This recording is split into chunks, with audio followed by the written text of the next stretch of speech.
Hello बच्चों हो, तो एसएससी के एग्ज़ाम में पूछा गया एक क्वेश्चन कि रतन का व्यय और बचत 5 संबंधी 1 के अनुपात में है और यदि इसकी वेतन 25% बढ़ा दी जाए और बचत 15% हो तो उसके व्यय में प्रतिशत वृद्धि क्या होगी। इस टाइप का क्वेश्चन एसएससी में, एनटीपीसी में, खास करके एसएससी सीजीएल में जरूर पूछता है और अक्सर बार बार पूछता है। तो देखते हैं कि इसका सलूशन क्या होगा। एक इजी वे में बताएंगे, ठीक है, एकदम सिंपल वे में देखेंगे कि इसका सलूशन क्या होगा। तो आइए देखते हैं कि इसका सलूशन क्या होगा। अच्छा, जो ये अनुपात दिया हुआ है वो व्यय का और बचत का दिया हुआ है। और जब एक क्वेश्चन आ जाता है तो लोग जो रहते हैं वो एकदम कंफ्यूज आ जाते हैं, देखने में थोड़ा सा भयंकर लगता है लेकिन है बड़ा इजी।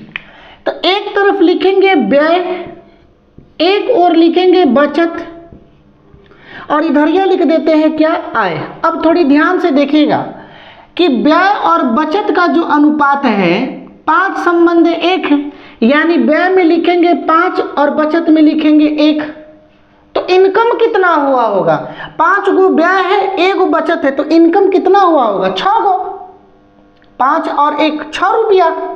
अब क्या करना है, इसको 600 कर दो तो ये हो जाएगा 500 और ये हो जाएगा 100 रुपया।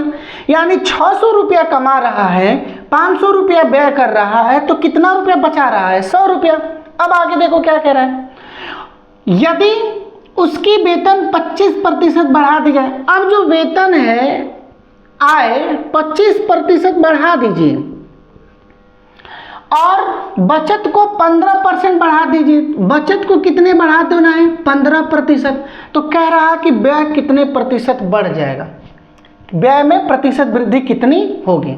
आप बताते हैं कैसे करना है। तो ये 600 था, 25% बढ़ गया तो कितना बढ़ गया, तो पहले 600 का 25% कैलकुलेट कर लीजिए।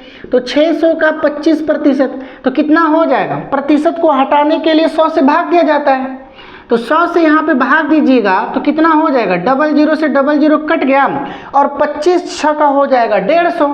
यानी अब कितनी हो जाएगी, 25% बढ़ा देने पर आय हो जाएगी 600 प्लस 150, यानी ये हो जाएगा 750 रुपया। यानी अब इसकी जो आय हो जाएगी वो 750 रुपया हो गई। अब देखो बचत कितनी बढ़ गई, तो 100 रुपया था, 15% बढ़ गया, तो पहले 100 का 15% निकाल लीजिए। तो 00 से 00 कट गया, 15 कम 15, यानी बचत भी 15 रुपया बढ़ गया।